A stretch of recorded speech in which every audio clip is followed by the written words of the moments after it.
The Mexican Soccer Show. It's not Monday. It's Martes Night Football, as we like to call on today's show. Now long podcast dedicated to all things Mexican football, Mexican soccer. And let's go ahead and get started. I am Weasel from Footmex Nation. Let's go ahead and start with our lead question of today. After watching these two World Cup qualifiers, Honduras and U.S., what can we expect from Mexico in the Confederations Cup? And we'll start with Naive in Mexico City. Naive. Buena notte, Jason, Wiso, Cesar. Say buena notte because buenas noches in Italian because Moreno's now in Roma. Now he's in Roma, so let's put a little flavor that he's going to a team that's actually going to be in the Champions League. Good project over there in Roma that's going on. I mean, I think we'll see Mexico out of the group. I would say, I think that's as straightforward as we go with the answer, and then we'll delve into it in the show. All right, Jason, Soccer Mexicana in the East of the United States. How's it going, Jason? It's going well. Hey, early exit. What's going on? What's your prediction? My prediction, I have following a similar prediction to Naive. I kind of see that we see them out of the group. Past that, question marks. I don't expect embarrassment, but I'm not sure we're going to get the wins we really want. We'll get into more later. All right. Cesar and Cholos, San Diego. Yeah. San Diego, Tijuana area. What's up, Cesar? Hello, everyone who's watching. I was going to say the same exact answer that Naive and Jason just said, but just to mix it up, I'll say that we can expect a massive amount of pressure for Juan Carlos Osorio and the national team, and especially a massive amount of pressure for a team that has only won this competition once back in 1999. So I think we'll expect a lot of pressure for them. All right. Interesting fact, the Confederations Cup, and we'll talk a little bit about that. Mexico is the only team that has won the Confederation Cup in this Confederation Cup. Ding, ding. All right. Let's talk about already. If you're joining us, if you're listening to us for the first time, go on our YouTube channel and join our live chat that's going on there. Please, guys, don't fight like you normally do. But let's go ahead and just jump right in to what happened in the last week with Mexico playing their two qualifiers. Obviously, 4 points. Many people obviously wanting 6. A lot of you guys, Naive, if I remember, Cesar, if I remember, were saying 4 points were good. It leaves a little sour taste in the way, obviously, Mexico played. The results 1-1 against the U.S., a good result against Honduras. So let's go ahead and talk about that. But before we do that, you know what? Let's just my producers are here telling me we have answers for that question. Sorry, lead questions. I forgot about it. But what is everybody saying, Jason, about the qualifiers? And what can we expect from Mexican Confederations Cup? We did have some good responses on Twitter and in the chat even just now. Bork on the chat just now saying, cautioning us all, 2 World Cup qualifiers do not equal the Confederations Cup, so please don't make that mistake. You can't really equate them. On Twitter, at CXG22, Chris XG says, get to the final or bust. Oh, wow. Yeah. Wow. See that pressure, that pressure that I just mentioned. The pressure's always there. Friend of the show, what about Chris3 on Twitter says we could expect a semifinal exit, which I think is probably a common assumption. Our friend Nate Abueta says 3 matches, ? Kind of a little trolling there from him. Jesse Perez on Twitter says Osorio is starting to be more sensible, starting informed players, and rely on Vela, Herrera, and Jonah. Other spots may see rotaciones. So our friend Johnny says that we'll see a group stage elimination. He's been saying this for over a year, as we've asked on Twitter. Cortez818 says that we can expect disappointment, which is kind of a bummer. Our friend Giovanna Sanchez on Twitter says that we can expect nothing. Also, no wins, no losses, no goals. It's just there will be absolutely nothing happening. And finally, Jorge Chavez at Tron Industries, I believe is what that says, says there's too much negativity in answers, and that we'll make it to the semis, possibly even the final. They've got the talent, and now that they've got some confidence too, so they might just make it all the way there. So we shall see. We shall see. Joanna did say right now in the chat, I'm hopeful Mexico will get some revenge on Chile. So she's changing her answer. There you go. So at least we'll get that. All right. Well, thank you, Jason, for that. Keep letting us know on the chat how we're doing and asking us questions. And Jason will be there also to look at, take some notes, and interrupt me if I'm passing. And I totally forgot a segment. I apologize for that. That was 8 minutes into the show there. I know. Damn, we're already into it. All right, guys. Let's talk about reactions. Obviously, Naib, we'll go to you. You're in Mexico City. What can you tell us? Experience of both games, and then we'll dive into obviously the United States because it feels like it just happened. Honduras happened like a long time ago. So, Naib, tell us Mexico City. You're there. What can you tell us? Something that we didn't see on TV for those of you that didn't travel, which are a lot of fans that traveled from the U.S. But no, I think with the result against Honduras, a 3-0 win. That look, the team sort of looked happy. Chucky scored, Raul scored, and then with that in mind, and then, the win in Columbus, I think that attracted a lot of fans actually that are not from Mexico City. There was a lot of visitors for this U.S.-Mexico match. There was a lot of confidence also going into it because there was winnable chances, I would say, because everything seems to be coming together with the team. The advancements are sort of developing, especially with what Carlos Vela has provided to the team. It sort of added a little bit of spark. But I would say that the news that broke out 24 hours before the Mexico-U.S. match, which is the absence of Jesus Manuel Tegatito Corona, I think that maybe impacted a little bit the mood in the team because there's still uncertainty as to what is the reason why he left. And I think that affected some way or another the attitude of the team. And of course, the injuries, that we still don't see the team in complete form, no Layun, no Guardado, no Rafa, no Nestor Araujo. So all of these little things kind of came together and complicated the whole situation and prevented Mexico from maybe getting 6 out of 6, no? No, definitely. These 4 points for me, it's I tweeted it out. Yeah, we got 4 points. We're good. We're walking, despacito to getting into that World Cup qualifying. As I saw a tweet, I don't remember whose it was, so sorry for stealing it.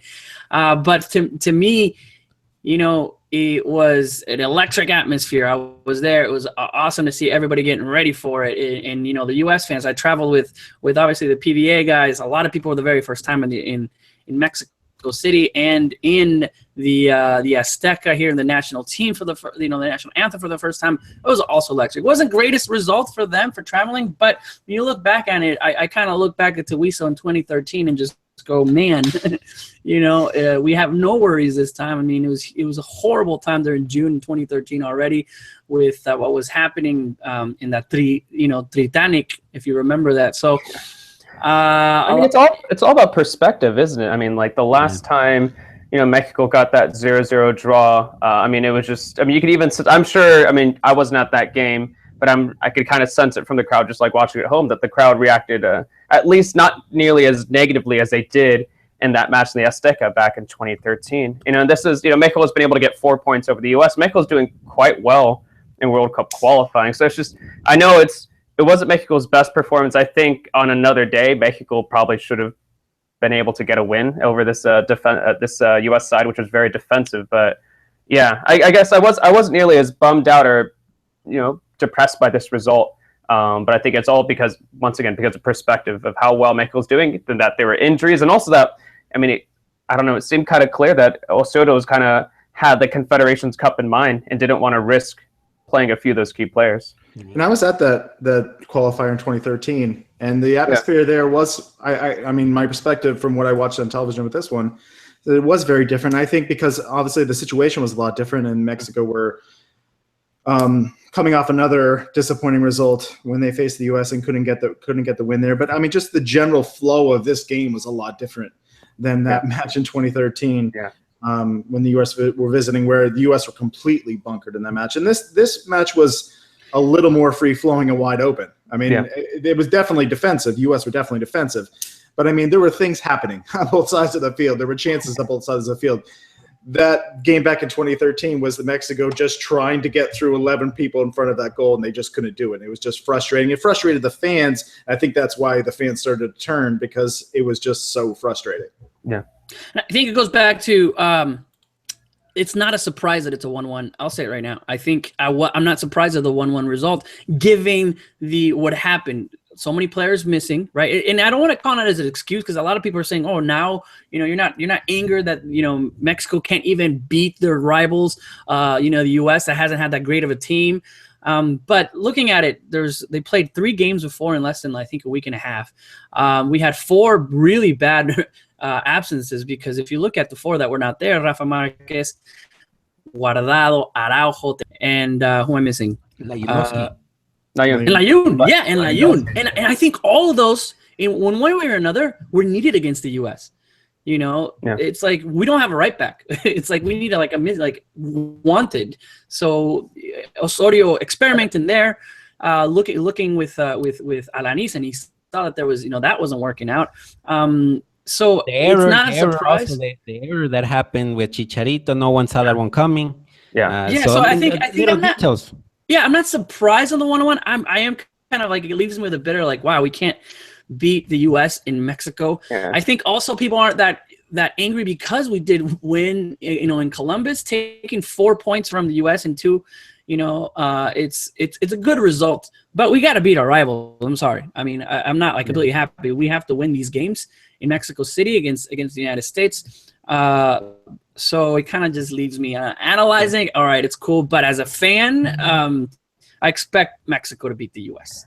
I mean, I agree with everything that we all just said, but I do understand, at least from a fan perspective, at least going against the United States, where we only had 1 shot on target, and that 1 shot on target was from Vela, and that is worrisome. I don't think that means that Mexico is going to struggle in the Confederations Cup. I don't think that means that it's everything is terrible and awful, because that happened, but I do get why some fans were frustrated by that one, especially when we had so much possession. When Mexico had a significant amount of possession against this U.S. something. Yeah, and then of course, of course, the surprises in the lineup. Understanding the idea of the 4 center backs in the back. I do get it. Maybe you have 4 center backs. That means that the midfielders and the forwards won't have to come back and defend that much. But you, for example, on the left flank, you have someone like Luis Reyes in Atlas, who's a great, he had a great season with Atlas, good fullback, left-footed, and there was no need to waste that first substitution. I think you could have slotted in Luis Reyes there, and Luis Reyes was going to provide exactly what Jesus Gallardo provided in the second half. Did Osorio not real? I think we were all waiting for Arena to bring the old United States in the back. 5. I think it started with 5 in the back. Was Osorio surprised that they were this defensive? And that's even the U.S. media seemed fairly confused with what Arena ended up putting out. So if the U.S. media was very confused about it, and I know Osorio is a very methodical, very intelligent man who is probably very prepared for this match, but I wouldn't be surprised if he was a little surprised himself about what Arena. Because in Columbus, Klinsmann went with 5 in the back, didn't he? It's just this time around, it looks like Bruce Arena did work it out more than 3 days. It was like a 2 week since they met. Well, up they were saying that they were since in the beginning. And then another decision that might be a little bit, and I'll leave this one to you, is the substitutions. Maybe you have Raúl Jiménez, Oribe Peralta on the bench. I think it was easy prey for the center back. The U.S. center backs only have 1 striker to defend, which is Chicharito.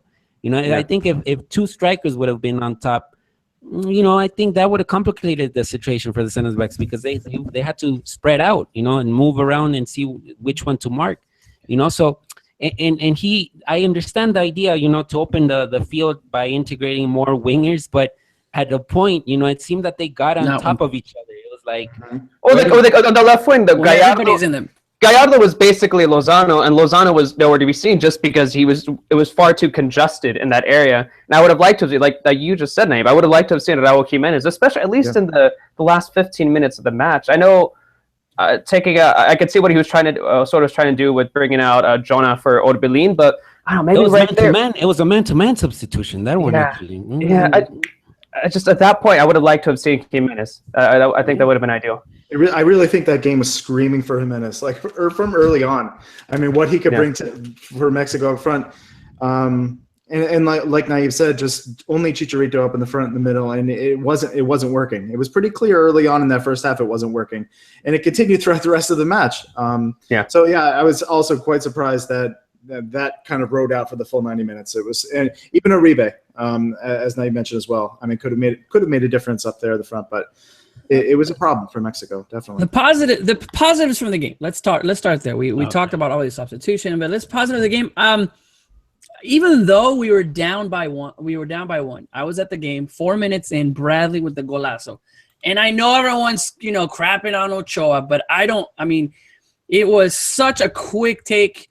Ochoa was up where he was supposed to be, and you have that decision. Do you stay? Do you go? Because obviously as a goalkeeper, you want to come forward so you can block out the angle, but he was kind of trotting back. It was just a golazo right there. I don't know how many keepers would obviously have stopped that. But anyways, you're down 1-0.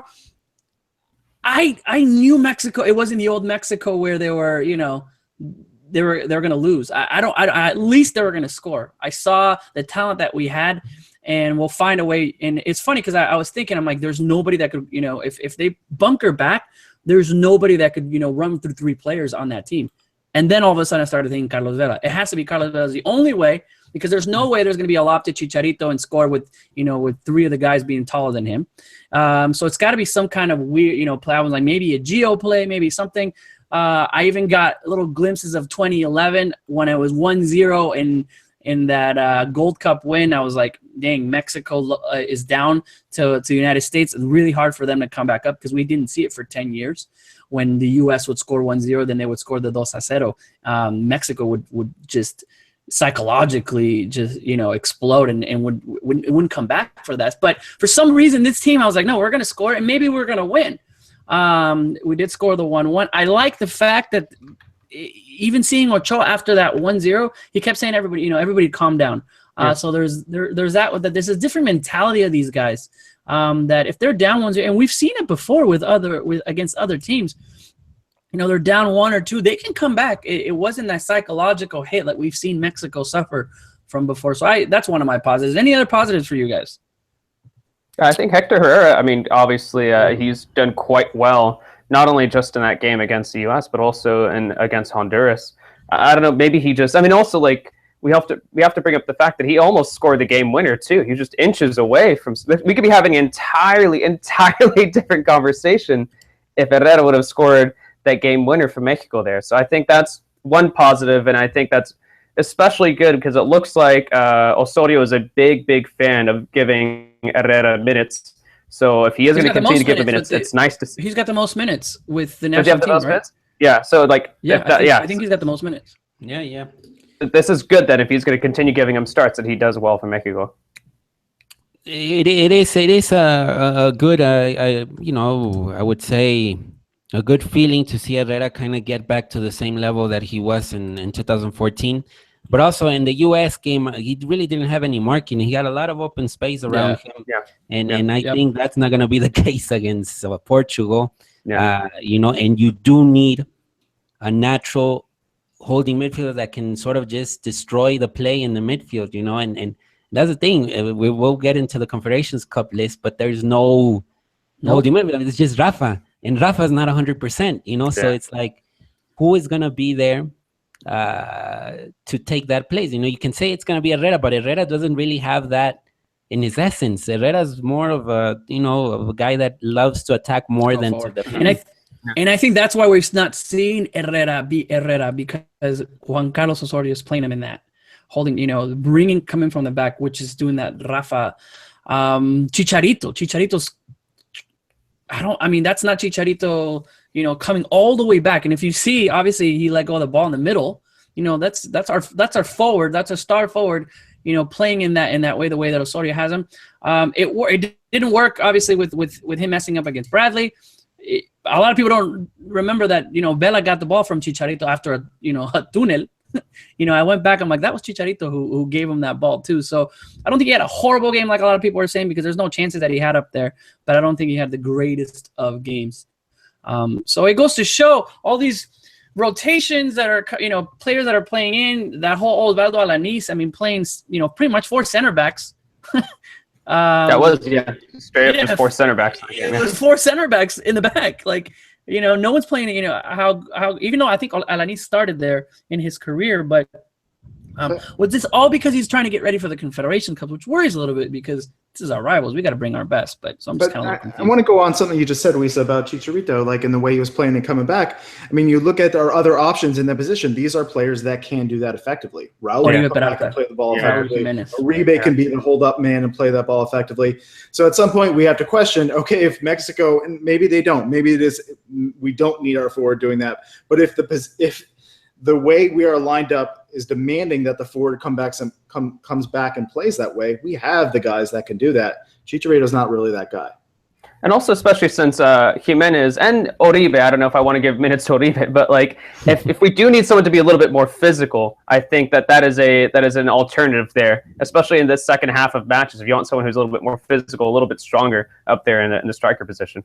Yeah, and then positive also, I think Carlos Vela's attitude, I think, the way that he got the ball. Yeah, exactly. I mean, you want to see that out from probably the best player. And then second, I think it was Tecatito, but Tecatito's no longer with the team. But as long as Vela's there, I think Mexico does have opportunities to create, chances, because it wasn't the goal only. There was this other assist that he gave to Chicharito, and Chicharito sort of sent it on the little lob. Goal. Yeah, the little lob there. Which should have been actually, we should have been a penal. I don't know if you guys saw it. I started looking at replays. There was contact. Yeah, there was contact. Guzan moved his leg over to stop Chicharito, because I don't think Chicharito was doing a little sombrero over him. I don't think he was shooting. He was trying to get it over so he can get around and pop it in. And I think it stopped when Guzan kind of moved his leg and stopped. One for one. So Salcedo probably should have had a red. We don't get that PK. Yeah, Salcedo should have definitely had a red. It would have been down 10 men. So it was bunker against bunker. And then definitely positive. Another positive, I think. I like the way that Jonathan Dos Santos played again in both of these matches. I mean, he covered so much ground, especially in that U.S. game. He was all over the field, and I think he was a real difference maker in that midfield.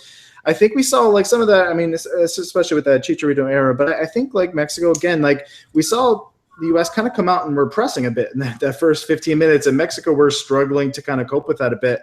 And we've seen Mexico struggle with a press a bit. And I think we kind of have a makeshift midfield. It's kind of mixed up. We don't have that without Guardado in there. I think it was a little. I don't know, you could see there being some mistakes. And I think Dos Santos was very important for Mexico in kind of controlling that midfield that at times was a little out of position, a little out of place. And I think Dos Santos was all over the field, but he was getting a lot done. I think I was impressed with the way he played in both of those games, Honduras as well as the United States. Yeah, I think I'm genuinely excited, very, very excited if Guardado is healthy, to have Jonathan and Guardado just back in that midfield and just orchestrating everything, just like dictating the pace of the game. Where was that? I think Herrera is more suited as a center attacking midfielder position. I think we'll get into it later, but I think we could do a 4-2-3-1. I'd like to see Jonah Guardado, Herrera right above him, but I think I'm very, very excited to see Jonathan Dos Santos and Guardado potentially work together. As far as negatives, I think we've been hearing a lot on Chucky Lozano. When Chucky Lozano does great, oh my gosh, he's amazing. He's going to be in Europe sooner or later. When Chucky Lozano struggles, pecho frio, why is he even in there? He can't do it. It's like we spaz so much on Chucky Lozano, whether it's good or bad. But in this game, Chucky Lozano can't. I mean, he's one of the guys that he needs the space. And he'll outrun, and that's just, if you saw the Honduras match, that's what in this very close where there's 10 defenders, as soon as you would go by one, there's 3 waiting for you.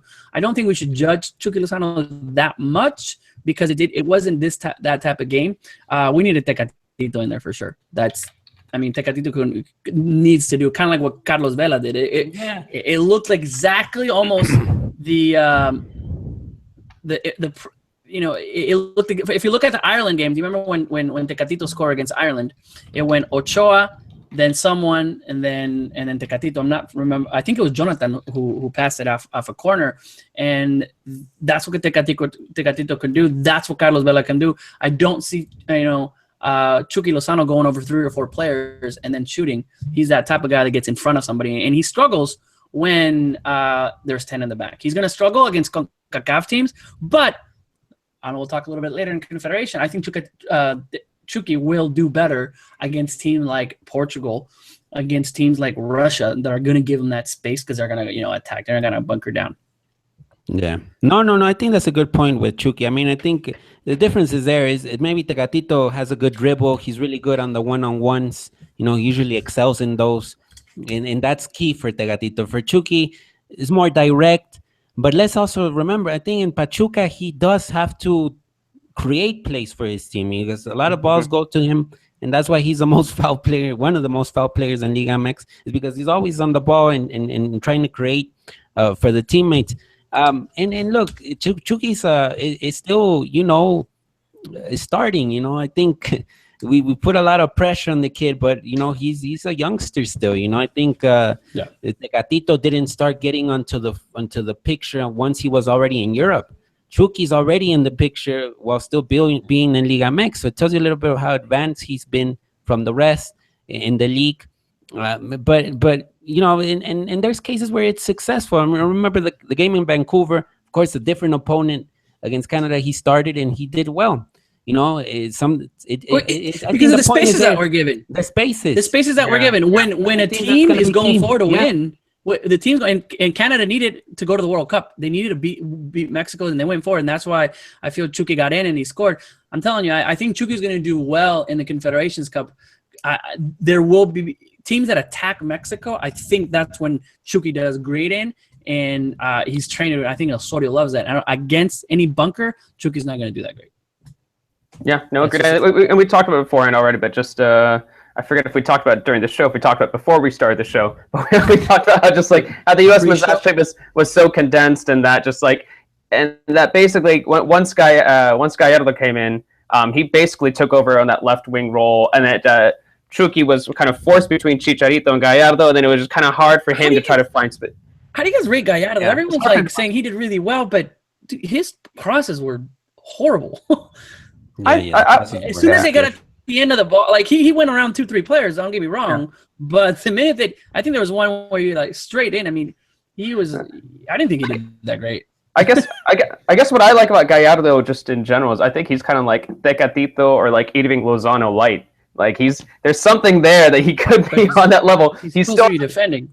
No, I know he's was like a left back, but especially against U.S. men's national team, he was like a high pressing left back, basically almost playing that Luis Reyes role. But I feel like Osorio. That's why he's like, okay, Alanis is there, and he switched it. These guys are not going forward. We don't even need that many defenders.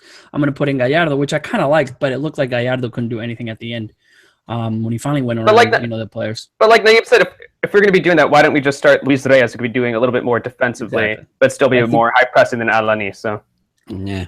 And then Gallardo's not even going to the Confederations Cup. Orbelin is not going to the Confederations Cup. I mean, and they were used as substitutions in this. I'm not going to say must-win game, but it's still a qualifier. As for fans, it should be a must-win game. Yeah, so that's why it's kind of questionable why he used players that he's not even going to take to Russia. All right, so let's hear how would you rate Osorio in this game? I gave him I just did the player rating, so I gave him a 6.5 out of 10. I wasn't that. I think it was the only big question for me was the defense. I was not entirely happy about that, especially with that first substitution. And like we talked about at the very end, I would like to see Jimenez. But other than that, I mean, I think it wasn't too surprised by what he did in the midfielder attack with his starting 11. But yeah, I would give it like a 6.5, at least for the match against the U.S. I think he did much better against Honduras, but against the U.S., I would have given it like a 6.5. I think Bradley's goal changed a lot.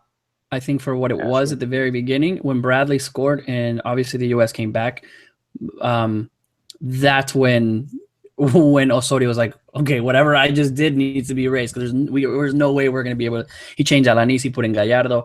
I still don't know about the Jonathan Dos Santos kind of move. For me, I feel like Bruce Arena kind of, with his mentality of staying back, he got what he wanted, and Osorio just didn't really have an answer. Granted that he's already thinking about Confederations Cup. Granted that he just has Honduras games. I get all that, but I think Arena beat Osorio on this one. Yeah, man, and then when he got into the hexagonal, sort of was pretty clear. The average should be 4 points always. Of course, getting 6 is phenomenal, like it happened against Costa Rica and Trinidad. But he's kept his word. 4 points in the first week, then another 4, then 6, now 4. It's 14 out of 18. 4 years ago, it was 8 points out of 18. So Yeah. at the end of the day, he has the, he's managed the system accordingly. Yeah.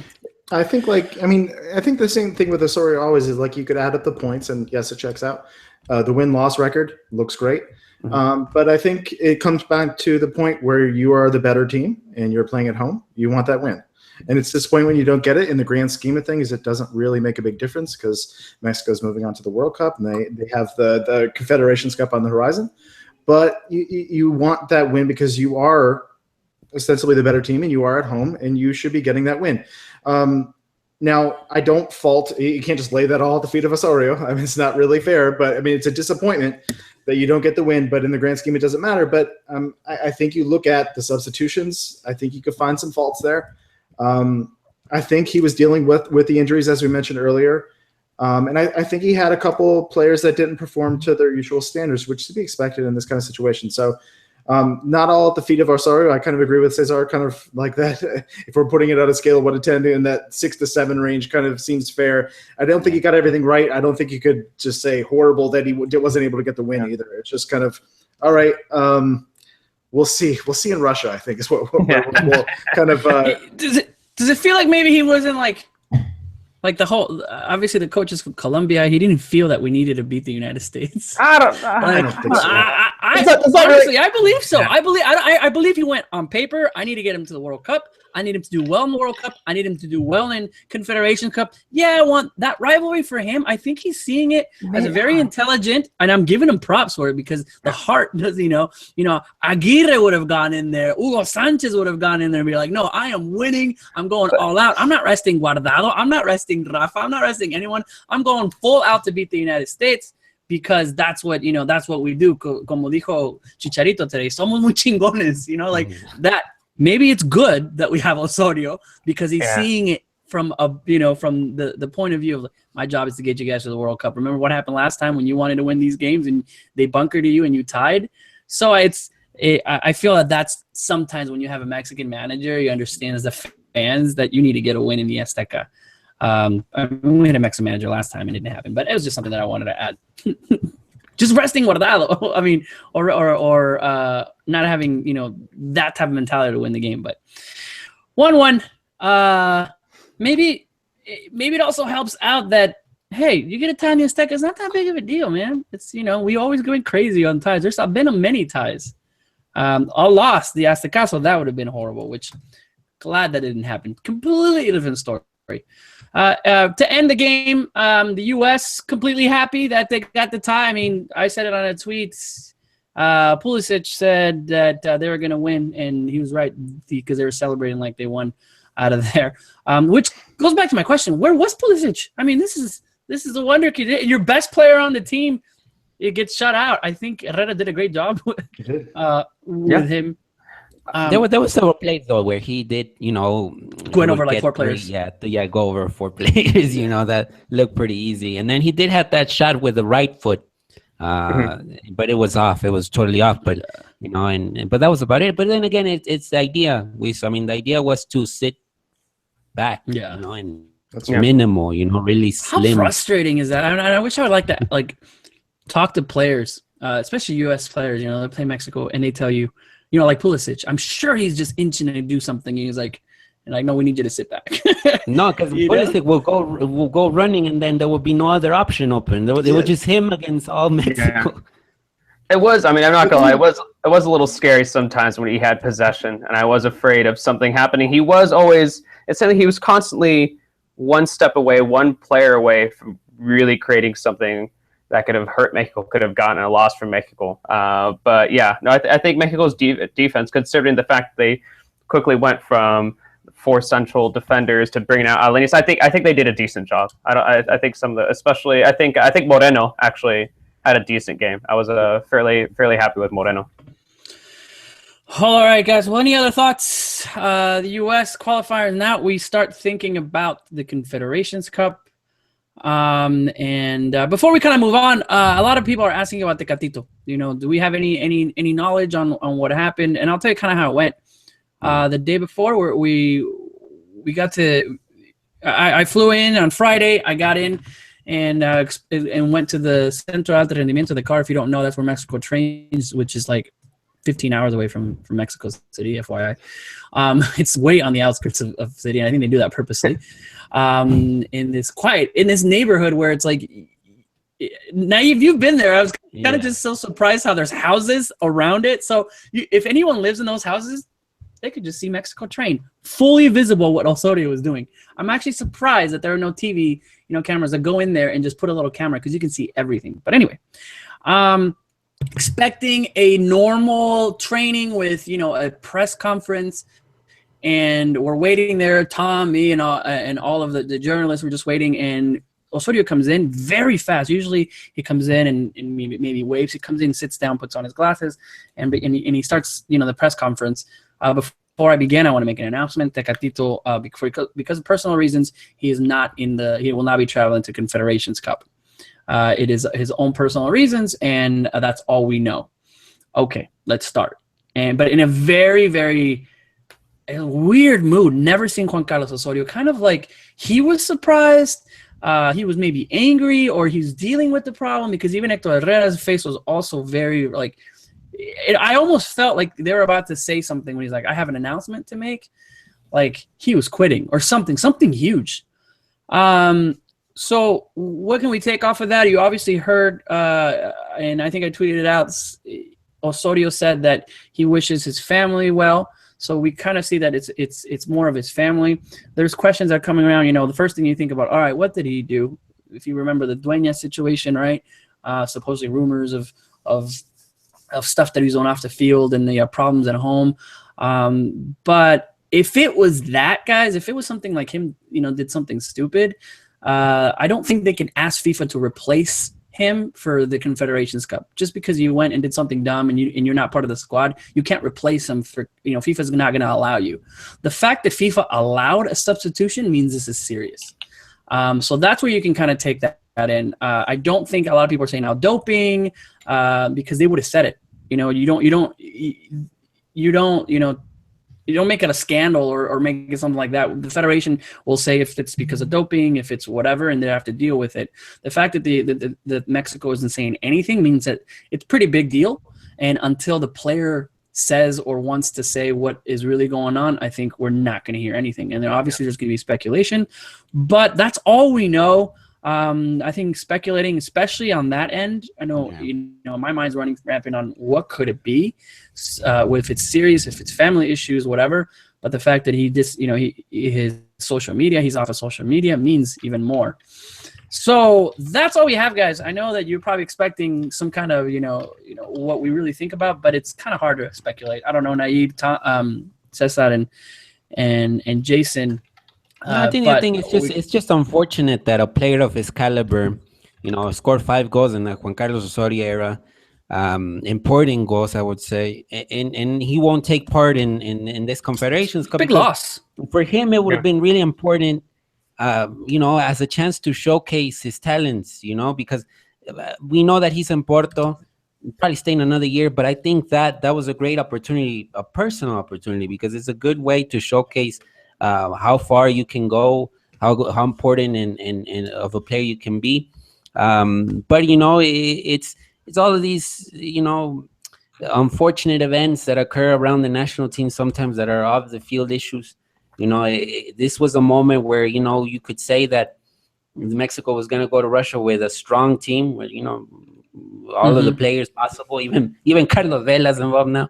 So it's a bit unfortunate in that regard, but we'll see how Osorio plans this, how he does it. We already talked a lot about Chucky Lozano. He seems like the guy that is going to be in charge of taking over his place, but we will have to define exactly how he has to act with this situation that was totally unexpected. Oh, completely. Yeah. It's unexpected because the day before he 2 days before, he was celebrating goals, right? He was so happy to be with the national team. And from ESPN, talking to some of the journalists, they have sources that his kid was there with him the day before, playing with him in the Centro Alto Remittance. Remember, they can't leave the car to go and to home and come back. They're all there for a while. They bring their families there sometimes. We saw some of the wives of the national team, they go in and have lunch with them. The family sometimes come and visit them. So everything was good. And then all of a sudden news happened. And then that Friday night, Tecatito left. No one knew anything the whole day. And even quoted, some of the players quoted saying that it affected the whole team. And we don't know if this could have affected, how they played or what's going on. It looks like now the team's okay from it. But even Hector Herrera didn't want to answer any questions, and he was just blah the whole press conference. Yeah. Like nothing was saying out of him. So from all of us, we wish, hopefully everything's okay. Football is way down here when it comes to family and when it comes to all that. So that's all we have. And as soon as something, obviously official comes out, I think I'm really, really happy with the fact that the media is not really speculating like this is happening and what we're hearing. I think everyone's just respecting what's going on. And I'm sure when it comes out something official, then we'll definitely report on it. But know that I feel like this is something that Tecatito obviously wanted, or not to say that somebody wants that, but this is one of the height of his career right now, going to the next level where he's just scoring, he's doing amazing things. This is huge. Going to the Confederation Cups would have been huge for him, obviously with moves after Porto. So bad timing on all this. Not that they're, it's good at any time, but we'll see what happens. So that is what's going on with Tecatito. And I tweeted out something. This is one of his shirts. So I went and got a Tecatito shirts. So it's you can't really see it. I don't think you can. There we go. There it goes. Nice. Corona. So that was my little support. So I got his shirt. So hopefully everything's okay with him. But should be a goalkeeper shirt, no? No, it says Manuel. So no, it's not Jesus Corona, bro. Okay. All right, guys. Let's talk Confederations Cup. Here it goes. All right, let's discuss what's a positive for Mexico and what's a negative for Mexico in Confederations Cup. All right, can we all agree if Mexico doesn't get out of the group, that's bad? I mean, we should. This is where we've been with the whole Osorio experiment and he has a plan and he's rested players and all of this stuff. This is where we're gonna get to see what Osorio is made out of against teams. And it's not like Portugal on Saturday, then he has New Zealand and then Russia, correct? Yeah. So we have New Zealand that's definitely weaker, but we have Russia that's I'm not gonna say it's easy or I think it's one of the weakest Russian team that we've seen. But obviously we have Cristiano Ronaldo's Portugal. So this is it. We get to judge him how he does well. No more excuses because there's a lot of games or he's got these rested players. This is who Mexico is. But let's talk about it. Mexico doesn't come out of the group stage. Is that a failure? Yeah. I think the how will determine a lot also. The how. I need a yes and no. No, but the how will. I mean, this is.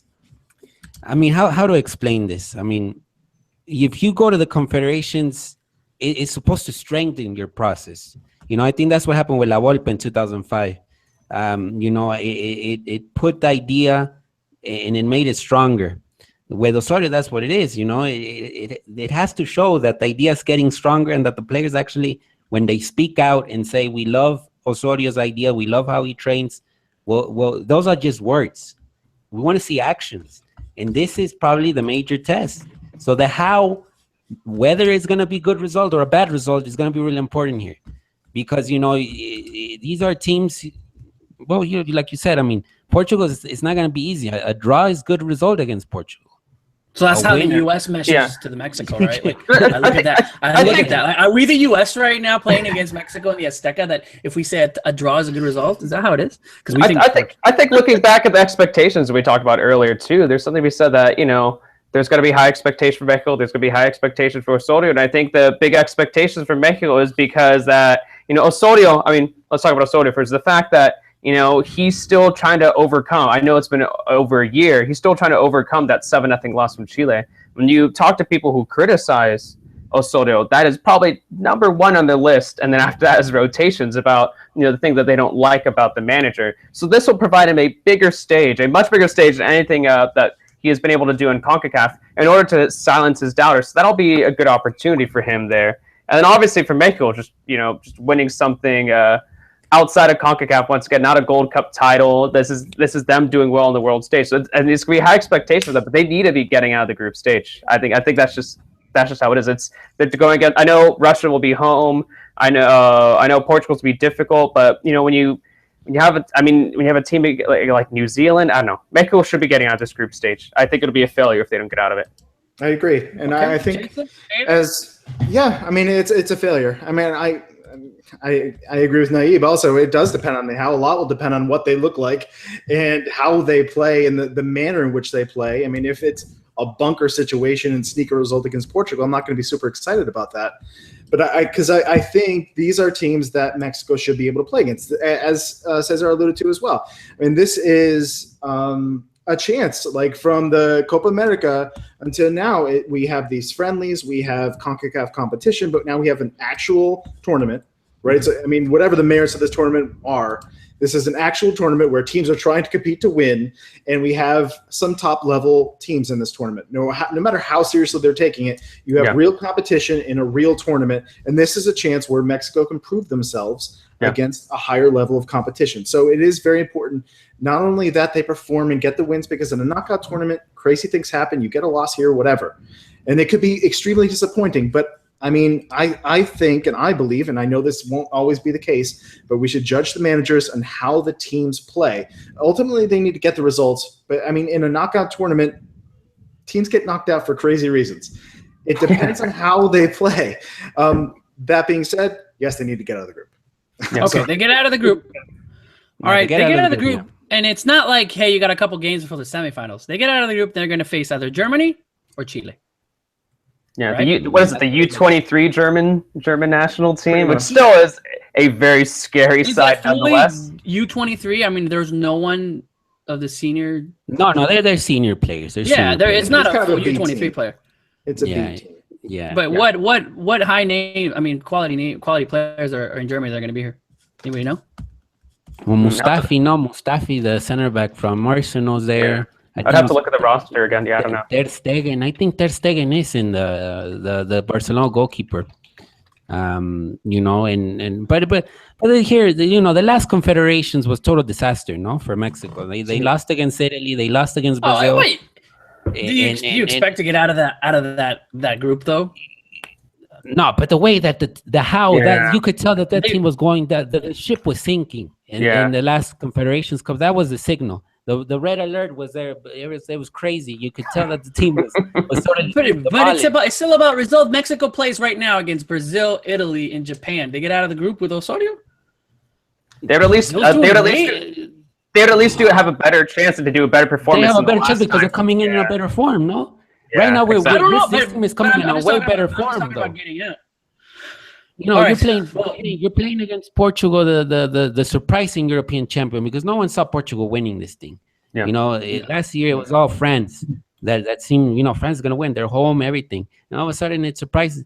Portugal wins the Euro without Cristiano because Cristiano falls injured. So, I think the first game is going to be key, not losing, if they lose against Portugal, if it's a 3-0, well, look, it's going to look crazy, but if it's a 1-0, a 2-1, 3-2, it gives you a good parameter there where the team stands. Yeah.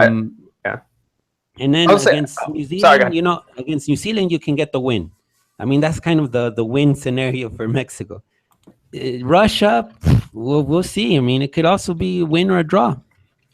My guess, is that that game against Portugal will be very, very, very important, because I think it's going to be in between Mexico or Russia to get into the second round, and it'll basically be the team that doesn't lose that badly against Portugal. If Mexico can get a 1-0 loss, that might not be the worst case scenario for them when you have a Russian side which isn't that strong in comparison to Portugal. I think as long as Mexico avoids a serious defeat there, I think they'll be okay because it might come down to that match.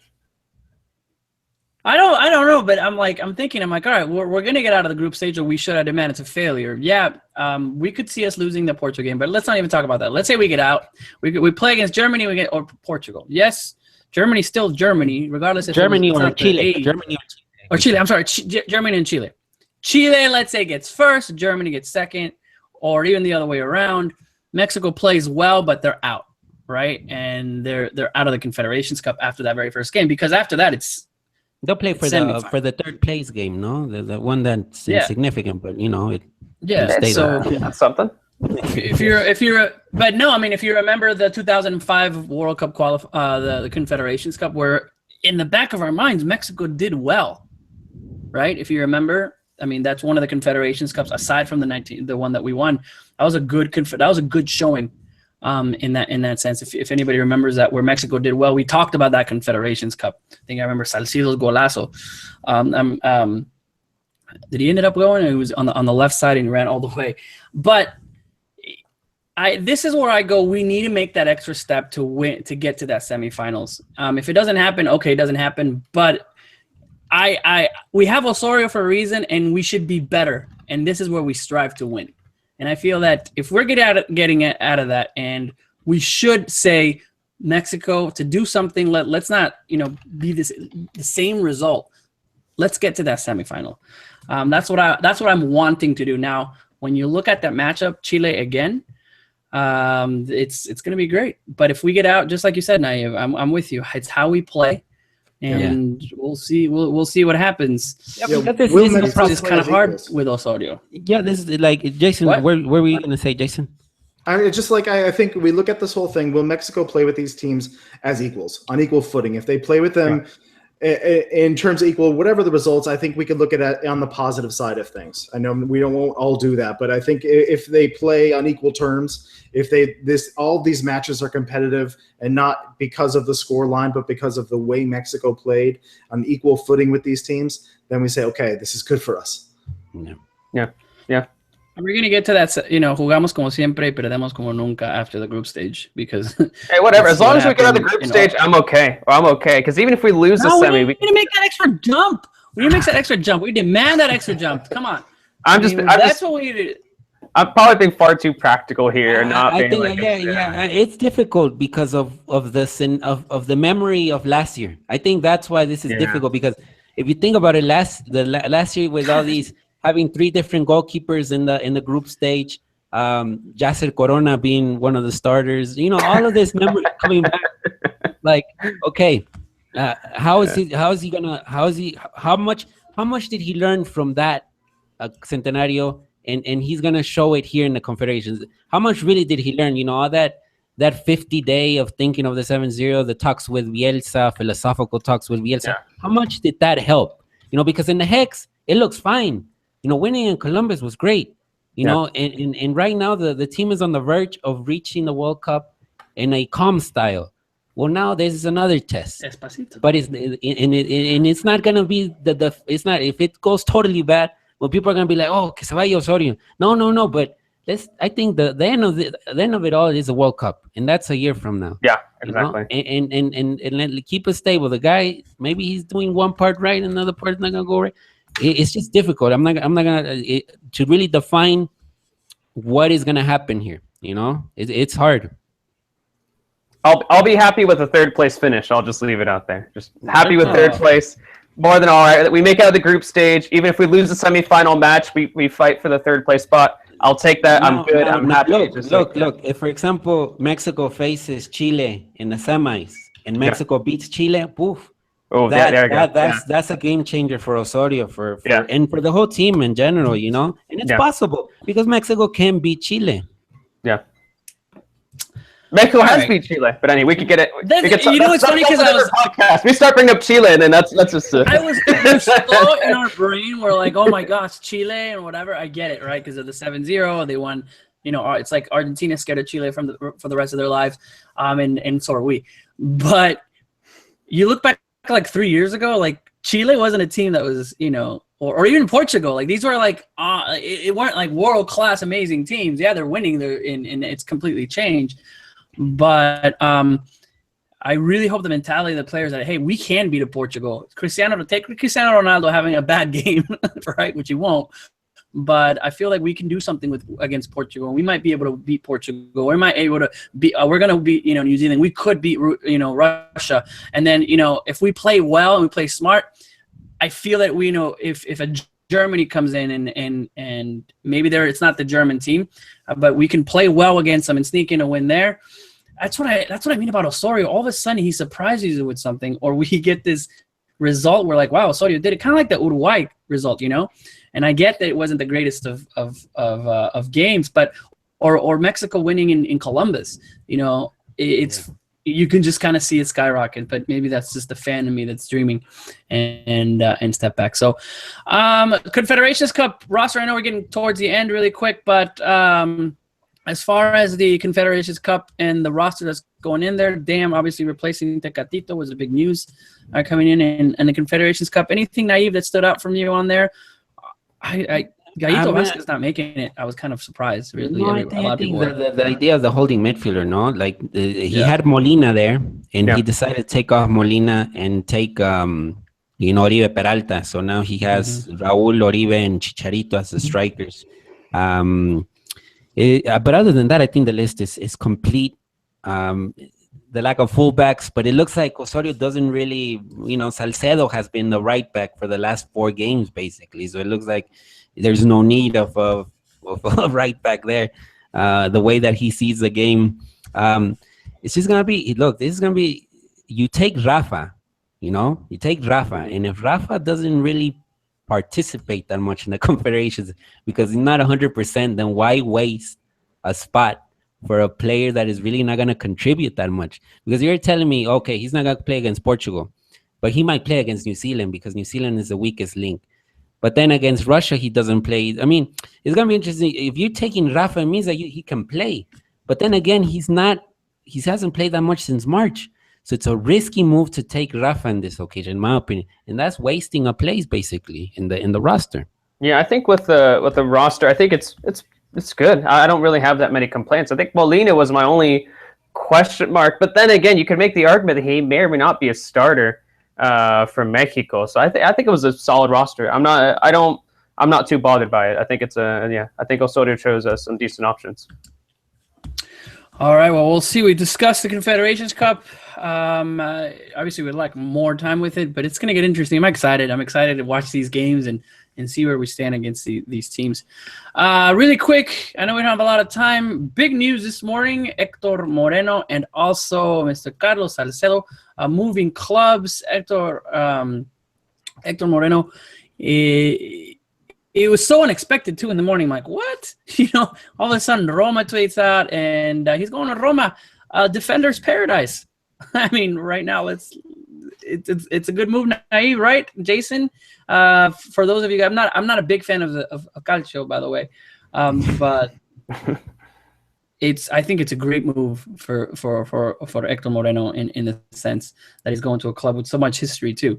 So good to see that everyone's going to start getting their Roma shirts. That's right. No, yeah. Or at least start following them on social media.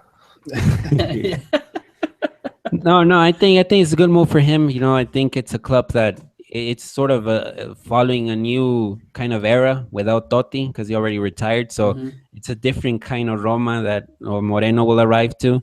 But it's a move that was you wanted to see him in an important club. He played in Espanyol, AZ Alkmaar, and then PSV. Now he gets a good opportunity at a club like Roma, where I think he'll develop as a player and excel and play Champions League. I think that's going to be important. But seeing how Roma battles for the top places in the league, because right now it looks like Juventus is going to win again, but you never know. There might be some surprises there. Yeah, and I think most importantly, he made that upgrade from the Eredivisie, just because that was always my hesitation about constantly giving praise to Guardado and Moreno. It's just like, oh, they're doing very well. They're dominating every game, but they're playing in the Eredivisie, and some of those teams at the very bottom of the table aren't exactly the most daunting opponents. So no, I'm just happy he'll be playing in Italy, and like Naib said, just playing Champions League soccer again. So I'm just happy, yeah. And just it's a tactical league. I mean, I think to a certain aspect, like you're going to, if you could pick a league that you're going to send a defender to develop and improve his game, I think I'd be happy sending a defender to Italy and working there for a little while. So I mean, I think from the national team perspective, I think it's great to see him with Roma and going up against some of those tough teams that he'll be facing. And then as Cesar just mentioned, back in the Champions League again. So it's great. It's great move for. I just like the way Cesar says Eredivisie. I'm just gonna Eredivisie. Eredivisie. El Titan Carlos Salcedo making another surprise move to Fabian's team. It's like you always have to have two Mexicans in the team to be well. I mean, lonely.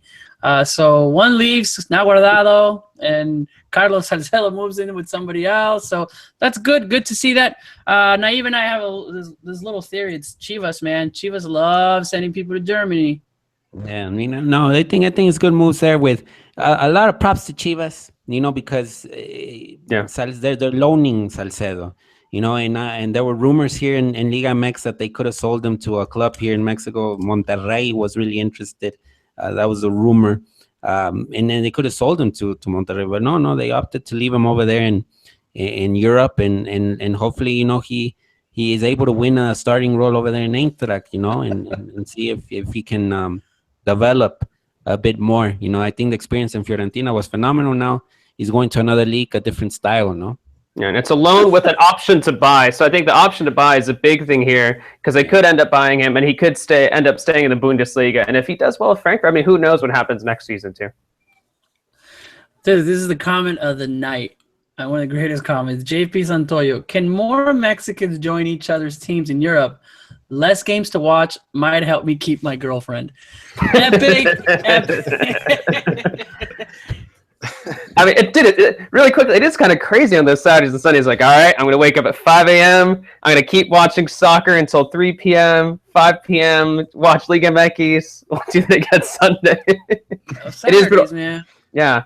It's lonely. Shout out to JP. I understand the struggle, man. I understand the struggle. All right. Well, those are the big news. Other rumors that are going around: Jürgen Damm, Chucky Lozano. Who else is trying to make? Ochoa. I wouldn't be surprised if Chicharito. I feel like there's gonna be a lot of moves, especially after Confederations Cup. I think they're waiting to see what happens. So Layun.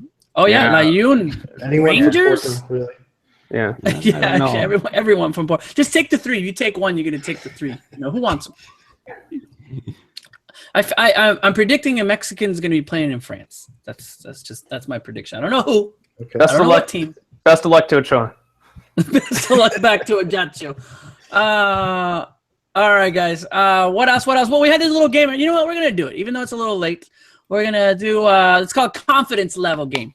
So get your pens ready that are working on there, and hopefully on the chat you're able to follow us. And this is how we're gonna end the game. So I want everybody in the chat to type in their confidence level, and we'll kind of read them off also. So you're going to rate the level of confidence you have on each of these guys, a player or manager in the stated position from 1 to 10, okay? With 1 being Cruz Azul fan ahead of a big final. That's the confidence, right? And 10 being Raul Jimenez about to take a penalty shot. So from 1 to 10, rate how confident you are in these current confidence levels. So are you guys ready? Here we go. And we'll start with you guys. Hector Herrera at holding midfield. 1 to 10, guys. 6. I know he's done well recently, but I'd rather see him as an more attacking, I don't know, wise as opposed to defensive. Okay. All right, Jason, did you? I'd say an 8. Because all right. I think it changes the mentality of the team. I think it's definitely a more free-flowing midfield when he's in that position because I think the players are moving around a little bit more. It does open us up a little bit more in the back, but I think it does give us the possibility of being more aggressive, and I kind of like to see that. So I like him there. there are concerns. Yeah, he does. But I still want him there. I like what I've seen so far. It's early, but I want him in the field, and I feel like further up the field that he doesn't really belong there anymore the way he's been playing. So it's an 8 for me. All right, 8. We're seeing 6 is 7, 6, 7, 8, 7.58. Saul Jimenez says a 5, and the guy with the name 23 says -10. So we'll see how that goes. That bell curve just went all crazy. But if he would have made that shot, that would have been a -3 at least. Yeah. All right, your current confidence level in Chicharito in the starting role. Ooh, this gets good. 7, guys. Ooh, I think 10. 10, easy 10. He's a spirit. He represents Mexico. He's just, I don't know. You have to find a spot for that guy, whether it be a 4-4-2, 4-2-3-1, a lone striker. Chicharito has to be that starting 11 just because of the confidence he provides to for the national team. Nah, he's got to be there. I'm at a 7. Also, I'm not as confident. I think I'm one of the people that would always defend him on the various lulls in scoring, and when he was scoring lots of goals, he's always the same guy, but I just like Raul. I want Raul in there. I believe in Raul, and I want him to play more. And I don't see them ever playing together. It's a problem. So Chicharito needs to play in every of those 3 games. He needs to start there. I would like to see at least Chicharito, even though I gave him a 10. The second half, if he's struggling, bring it Raul, please. That's all I have to say. I'm okay with that. All right, we're hearing 10, 6, 7s. There's some 10s on there. 6.5s. Joel says 7. Mark Cisneros says 7. Amke says 0. All right. Irving El Chucky Lozano as the Tecatito replacement, 1 to 10. Oh, shoot. I'm calling like a 3 at this point. I don't have a lot of confidence from what I've just seen. I mean, we can make a lot of excuses for the way that the U.S. set up and how he was kind of up against 2 men a lot of the time. But at the same time, you watch DeAndre Yedlin really a lot of time in one-on-one situations just kind of embarrass him. And I don't think he played very well. I don't think, even despite the difficulty, if he is going to be that starting player, he shouldn't be that limited in that he needs it to be set up just so in order for it to work. We need to see him cut inside. We need to see him distribute because we see him do those things with Pachuca, as we discussed earlier in the podcast. So I'm not so confident right now. I'd almost like to see Aquino in there starting rather than 5. I got 5. Yeah, so it's kind of the same feeling as Jason. I mean, Cesar, what did you say? I haven't said that yet. I'm giving it a 4 actually. Basically, 3, 4, 5. Yeah, there you go. what Jason said. And I'm giving it a 4. All right. I've been keeping track, by the way, right here. So I'm just going to give you guys a number. It's right here. I was actually giving you What's the color of that pen that you have there? This is a Halloween pencil right here. And right now, Cesar has 2 points. And Jason has 1 point, by the way. Naive, you have 0. He's making it out, so we'll see what happens. What is everybody else saying? They're saying 4s, 5, -69, 5, 4, 5, 1, -15. Man, you guys don't like that. Okay, negatives, all right. Man. So we'll see. Negatives. All right. Juan Carlos Osorio as Mexico's manager. Does he give you confidence? 1 to 10. I'm gonna get some answers on this one. I say 7.5. I think he's still learning his lessons. I think he's still kind of progressing in his first. I think it's also important to mention this is his first national team role as a manager. But I'm fairly confident. I think he will do well in the Confederations Cup. I'm not saying that he's going to make it to the final. I think fighting for third place is what's going to happen. But yeah, I say 7.5. 7.5. I got 8. 7. Yeah. Oh, nice. Oh, Naive, an 8. Like yeah. 8. Brimming with confidence. I'll give it a 5 and shoulder shrug and just say we're almost there. I don't know. We'll see in Russia. I'm neither confident nor not confident. I'm a 5. Man, oh man. All right. I said 7. Kind of like a 6.9. If I could do that. So who's closer on that? I think I get Cesar, dude. Cesar was a 7.5. Cesar, you got 3 points. Look at this streak. The responses, The response is -1006. It's either you really like him or you don't like him at all. Yeah. There's no in the middles except for Jason. Wasn't the scales 0 to 10? Yeah, guys. Yeah, 0. I'm not going to count your vote if it's 0 to 10. Like, we get it. All right. That's the reason. -1000 is like a 1. That's Cruz Azul, right? Like, so anything negative is pretty bad, and that's a 1. All right. Continuing. I know we're out of time. Diego Reyes, a center back. 9 out of 10. Yeah, 9. Whoa. 9. 7. Diego Reyes. 6. I'm All not right. as confident. I got a 6. So Jason finally it's 2 points. So I'm so awesome with. so now you and I do not. We're at that. Zero, yo. Marco Fabian in Mexico's midfield. 7. 7. Yeah. 8.5. Ooh. I like him. He could be in a couple different places, so I like him. Maybe in a substitution role though. 7.5 was my answer. Between 7 and 8, he still needs to prove himself. So we'll do that. So we got 5, 6, 7.5. Naib, you got half a point. I got a point of There English. you go. Half. You're on the board. Half a point. And we round down at the end. So sorry. Marco Fabian in the midfield. We did that. And last but not least, Cesar Hernandez sobriety. Well, this is all vodka, by the way. So 6.